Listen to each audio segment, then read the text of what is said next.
کر لو اتباع ان صحابہ کی میرے بھائیوں، یہ ہے ہدایت کے ستارے، یہ ہے ہدایت کے ستارے۔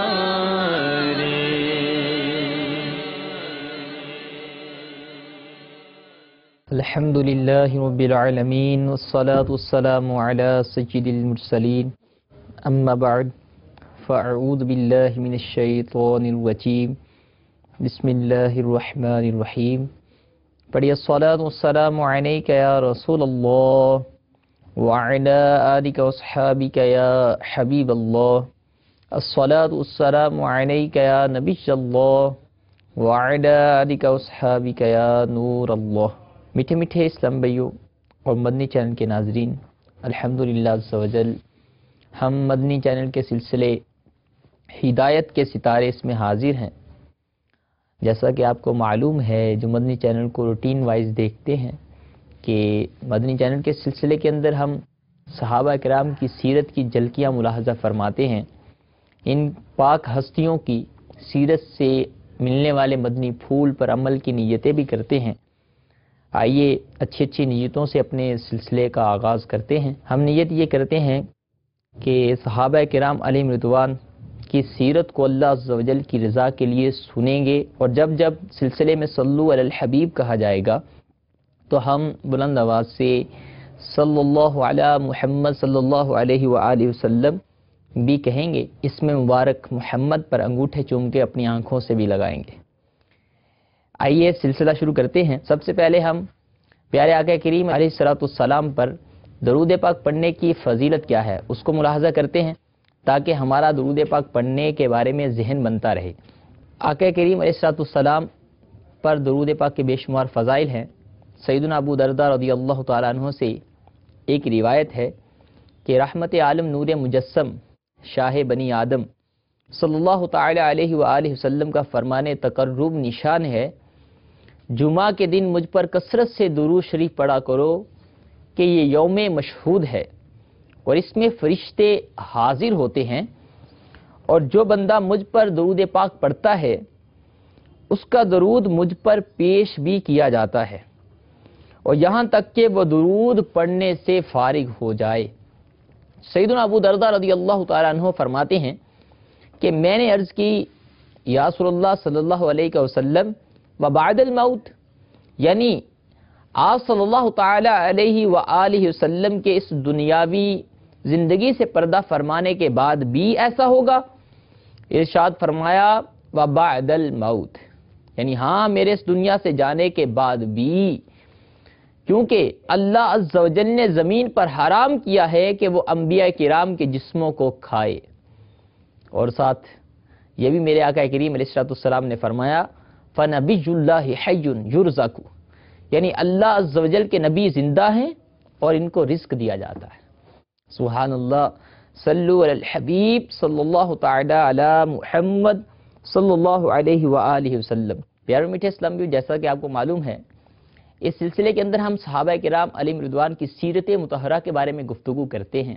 آج بھی ہم اس سلسلے کے اندر ایک بہت ہی پیارے صحابی حضرت سیدنا ابو درداء رضی اللہ تعالی عنہ کی سیرت مطہرہ کے بارے میں کچھ سنیں گے، مدنی پھول لیں گے، اور پھر عمل کرنے کی کوشش بھی کریں گے۔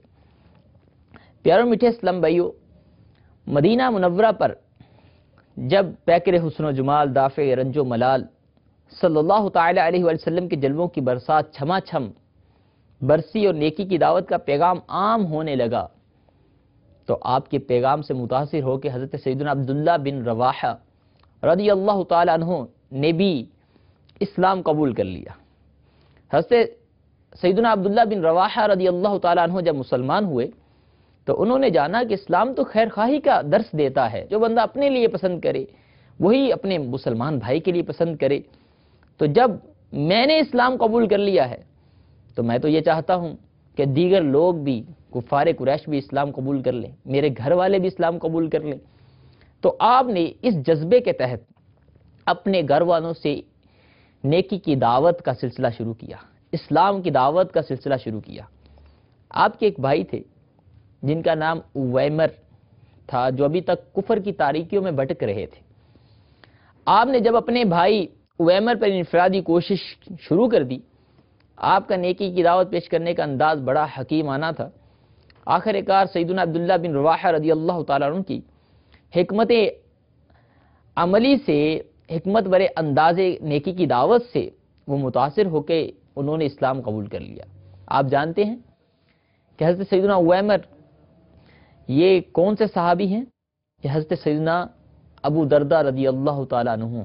بعد میں آپ حضرت سیدنا ابو دردہ کے نام سے مشہور ہوئے۔ وصر شہیر حکیم الامت مفتی احمد یار خان نعیمی مرآت المناجیح کے اندر فرماتے ہیں، ابو دردہ کا نام اویمر بن عامر ہے، یہ انصاری خزرجی صحابی ہیں۔ دردہ آپ کی بیٹی کا نام ہے۔ آپ رضی اللہ تعالیٰ عنہ بڑے عالم فقیہ تھے اور تقریباً 32 ہجری دمشق کے اندر آپ نے وفات پائی ہے۔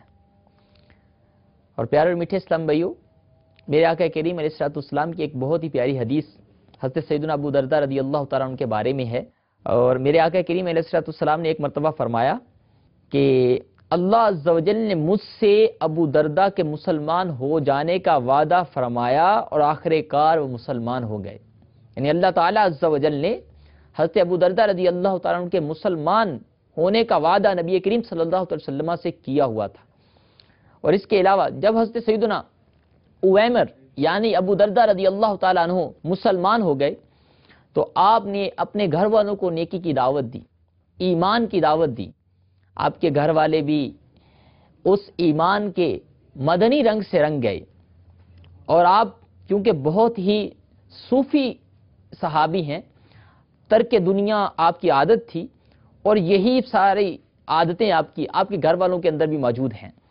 ایک واقعہ ملتا ہے جس میں آپ کا ترک دنیا سے بے رغبتی بالکل عیاں ہوتی ہے۔ آئیے وہ واقعہ بھی سنتے ہیں۔ وہ آپ کی شہزادی صاحبہ کا واقعہ ہے۔ علامہ ابن جوزی رحمۃ اللہ تعالی علیہ نے اپنی کتاب عیون الحکایات اس کے اندر اس واقعہ کو درج بھی فرمایا ہے۔ ایک مرتبہ یزید بن معاویہ، حضرت معاویہ رضی اللہ تعالیٰ عنہ کے بیٹے نے سیدنا ابو دردہ رضی اللہ تعالیٰ عنہ کو ان کی شہزادی کے لیے پیغام نکاح بھیجا کہ اپنی صاحبزادی کا نکاح مجھ سے کر دیں، مگر حضرت سیدنا ابو دردہ رضی اللہ تعالیٰ عنہ نے انکار فرما دیا۔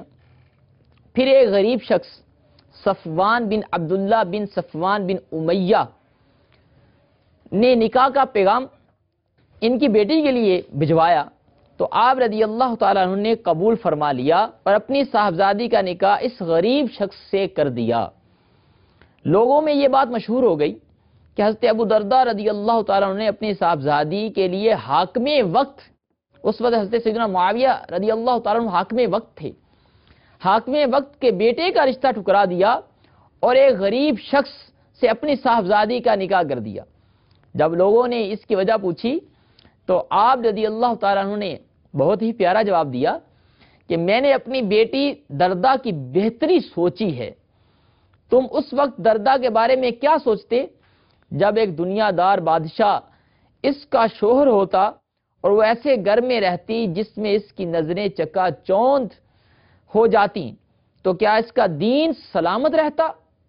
لہٰذا میں نے اپنی بیٹی دردہ کی اس میں بہتری سوچی ہے کہ ان کا نکاح صفوان بن صفوان امیہ سے کر دیا ہے۔ سبحان اللہ۔ میٹھے میٹھے اسلام بھائیو اور مدنی چینل کے ناظرین، حضرت سیدنا ابو دردہ رضی اللہ تعالیٰ عنہ کی مدنی سوچ پر قربان جائیے کہ حاکم وقت کے بیٹے کا رشتہ ٹھکرا دیا اور اپنی بیٹی کی شادی ایک غریب شخص کے ساتھ کر دی۔ اور اس سے ہمیں بھی یہ سبق ملتا ہے، یہ مدنی پھول ملتا ہے کہ ہم جب بھی رشتے وغیرہ کے معاملے طے کریں تو اس میں لڑکا کتنا امیر ہے، اس کی نوکری کیا ہے، اس کی دیگر ضروریات وہ پوری کر سکتا ہے کہ نہیں، یہ دیکھنے کی بجائے زیادہ دین کو ترجیح دیں۔ یہ دیکھیں کہ لڑکا نمازی عاشق رسول ہے۔ چنانچہ اس بارے میں ایک حدیث بھی ہے، حضرت سیدنا ابو ہریرہ رضی اللہ تعالیٰ عنہ سے مروی ہے، میرے آقا کریم علیہ الصلوۃ والسلام نے ارشاد فرمایا جب کوئی ایسا شخص تمہیں نکاح کا پیغام دے جس کا دین اور اخلاق تمہیں پسند ہو، یعنی جس کا دین بھی اچھا ہو اور اخلاق بھی اچھے ہوں، تو اس سے فوراً اپنی لڑکی کا نکاح کر دو۔ اگر ایسا نہ کرو گے تو زمین میں بہت بڑا فتنہ فساد برپا ہوگا۔ اس کی شرح بھی قابل سماعت ہے، سننے کے لائق ہے۔ مفسر شہیر حکیم الامت مفتی احمد یار خان نعیمی رحمت اللہ تعالی علیہ اپنی کتاب مرآت المناجی شریف کے اندر اس حدیث پاک کی شرح کچھ یوں فرماتے ہیں، آپ فرماتے ہیں کہ جب تمہاری لڑکی کے لیے دیندار، عادات و اطوار کا درست لڑکا مل جائے تو محض مال کی ہوس میں اور لکھ پتی کے انتظار میں جوان لڑکی کے نکاح میں دیر نہ کرو، کہ لڑکے کے خلق سے مراد یہاں پہ تندرستی ہے اور عادت کی خوبی یعنی عادات کا اچھا ہونا مراد ہے، اور نفقہ پر قدرت ہونا سب ہی اس میں داخل ہیں۔ اس لیے کہ اگر مالدار کے انتظار میں لڑکیوں کے نکاح نہ کیے گئے تو ادھر تو لڑکیاں بہت کمواری بیٹھی رہیں گی اور ادھر لڑکے بہت سے بے شادی رہیں گے، جس سے زنا پھیلے گا، اور زنا کی وجہ سے لڑکی والوں کو ننگو آر محسوس ہوگی۔ نتیجہ یہ ہوگا خاندان آپس میں لڑیں گے، جب خاندان آپس میں لڑیں گے قتل و غارت ہوگی، اور جس کا آج کل ظہور بھی ہو رہا ہے۔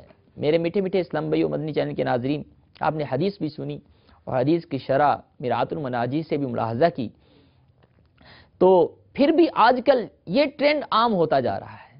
سب سے زیادہ ترجیح دنیا کو دی جاتی ہے۔ خواہ خواہ امیر گھرانوں سے رشتہ داری کے چکر میں اپنی بچیوں کو گھر بٹھائے رکھتے ہیں۔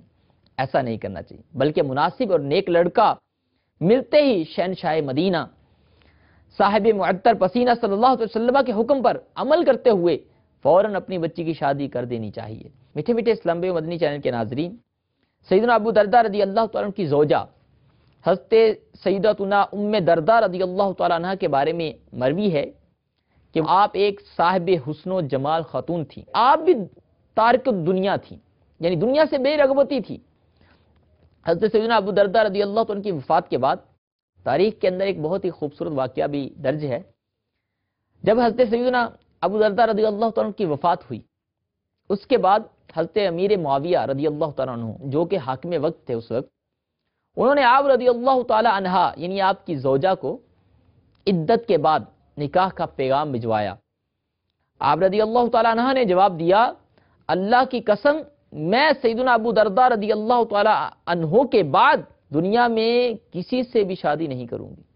اللہ عز و جل نے چاہا تو جنت میں حضرت سیدنا ابو درداء رضی اللہ تعالیٰ عنہ کی زوجیت میں ہی رہوں گی۔ میٹھے میٹھے اسلام بھائیو، حضرت سیدنا ابو درداء رضی اللہ تعالیٰ عنہ کے گھرانے کے کیا کہنے، آپ کو بتاتے چلیں کہ حضرت سیدنا ابو درداء رضی اللہ تعالیٰ عنہ جن کا اصل نام اویمر بن عامر رضی اللہ تعالیٰ عنہ تھا، آپ ایک بہت ہی بڑے تاجر بھی تھے، ٹریڈر بھی تھے۔ جب آپ کے دل میں عبادت ریاضت کا شوق، یہ جذبہ پروان چڑھا تو آپ رضی اللہ تعالیٰ عنہ نے تجارت کو چھوڑنے کا فیصلہ کر لیا، اور ایک بار حضرت سیدنا ابو درداء رضی اللہ تعالیٰ عنہ نے ارشاد فرمایا، جب شہنشاہ خوش خصال پیکر حسن و جمال دافع رنج و ملال صلی اللہ علیہ وسلم کی بعثت ہوئی، اس وقت میں تجارت کیا کرتا تھا۔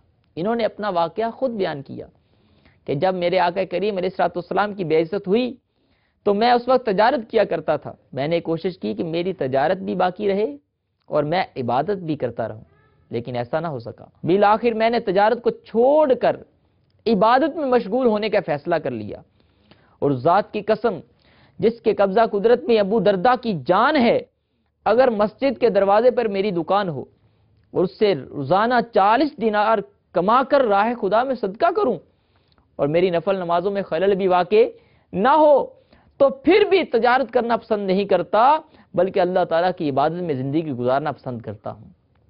کسی نے عرض کیا ہے ابو درداء رضی اللہ تعالیٰ عنہ، آپ تجارت کو اس قدر ناپسند کیوں جانتے ہیں؟ فرمایا حساب کی شدت کے خوف سے۔ آپ بہت متقی تھے، بہت ڈرنے والے تھے۔ فرمایا میں حساب کی شدت کے خوف سے تجارت کرنا پسند نہیں کرتا۔ میٹھے میٹھے اسلام بھائی، ایک طرف تو اللہ کے محبوب صلی اللہ تعالی علیہ وآلہ وسلم کے یہ مقدس صحابی ہیں، عبادت، علم دین حاصل کرنے کے شوق نے تجارت ہی چھڑا دی، عبادت کی ذوق نے تجارت چھڑا دی، اور ایک طرف ہم ہیں، ہم غم مال، غم روزگار میں فرض نمازوں کا بھی خیال نہیں رکھتے، فرض نمازیں بھی چھوڑ دیتے ہیں، جماعتیں بھی قضا کر ڈالتے ہیں، فجر کی نماز کے لیے تو ہماری آنکھیں نہیں کھلتی۔ یہ ہمارے آج کل کے حالات ہیں۔ اللہ تعالیٰ عز و جل ہمیں ایسے حالات سے نجات دے کر ہمیں وہ سنت و بری زندگی گزارنے کی توفیق عطا کرے، اور جس میں ہم اپنے فرائض ادا کر پائیں، اب اپنے اوپر جو ذمہ داریاں ہیں، شرعی ذمہ داریاں ہیں، گھریلو ذمہ داریاں ہیں، ان کو نبھا پائیں۔ تو اس کے لیے دعوت اسلامی کا مدنی ماحول اپنے سامنے ہے، ہمیں اس سے وابستہ ہونا ہے تاکہ ہم سنتوں کے سانچے میں ڈھل جائیں اور پیارے آقا کریم علیہ السلام کی سنتیں اپنائیں، انہیں سینے سے لگا کر ہی اس دنیا سے جائیں۔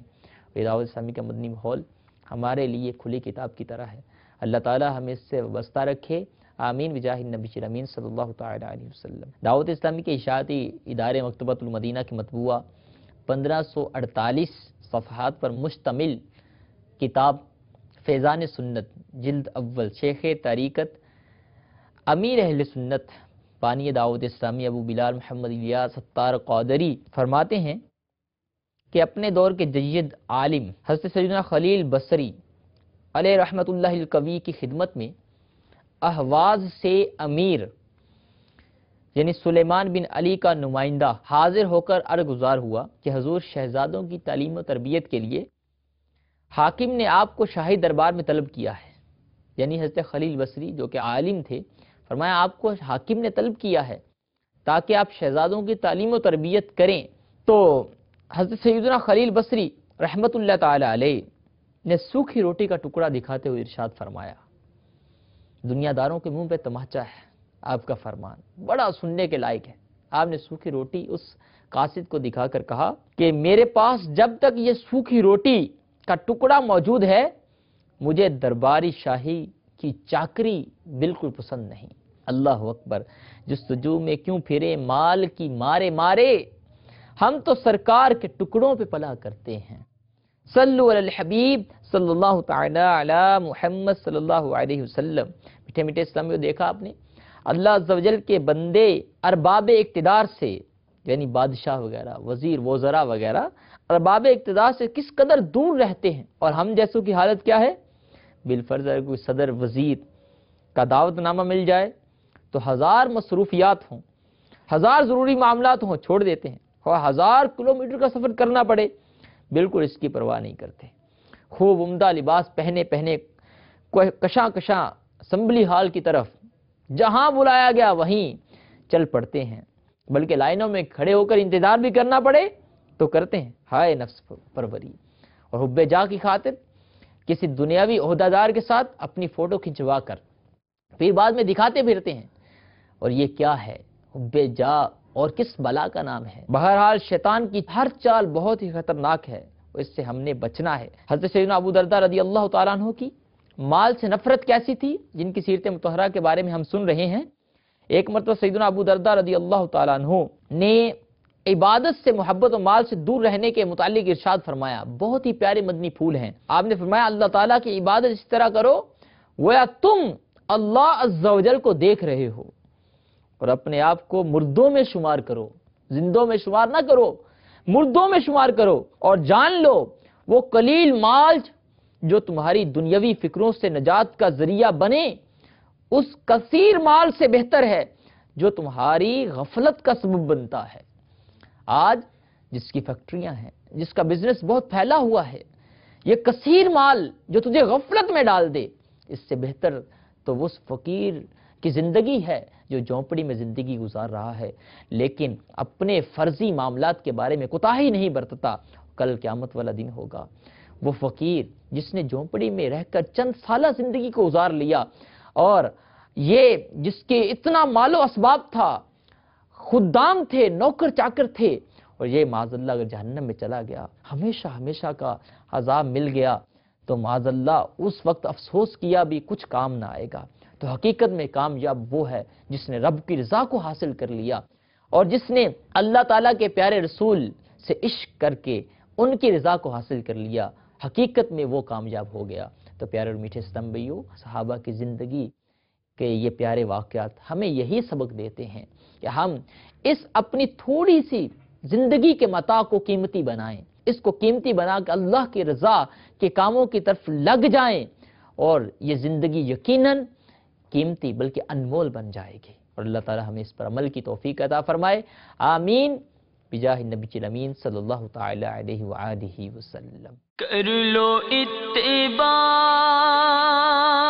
ان صحابہ کی میرے بھائیوں، یہ ہے ہدایت کے ستارے، یہ ہیں ہدایت کے ستارے۔